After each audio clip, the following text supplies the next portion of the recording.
শহীদের মৃত্যু নেই, আছে অবিনশ্বর জীবনের শুরু। ভারতীয় আধিপত্যবাদের বিরুদ্ধে আপোষহীন লড়াইয়ের এক উজ্জ্বল নক্ষত্র শরীফ বিপ্লবী ওসমান হাদি।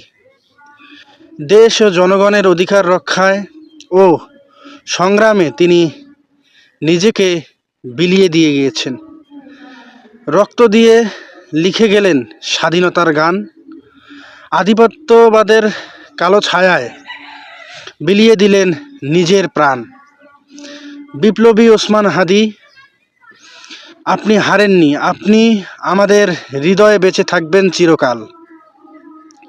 তার রক্ত যে এ দেশের সার্বভৌমত্বের রক্ষায় প্রেরণা হয়ে ওঠে, প্রতিটি দেশপ্রেমিকের হৃদয়ে যেন জাগ্রত থাকে। বিপ্লবী শরীফ ওসমান হাদি ভাই, আল্লাহ আপনাকে জান্নাত দান করুক। আপনি বাংলাদেশের মানুষের হৃদয়ে আজীবন বেঁচে থাকবেন এবং আল্লাহ যেন আপনাকে জান্নাত দান করেন। আপনি এ বাংলাদেশের জন্য যা করেছেন তা এ বাংলাদেশের মানুষ, বাংলাদেশের সাধারণ জনগণ কোনো দিন ভুলবে না। ওপারে ভালো থাকবেন।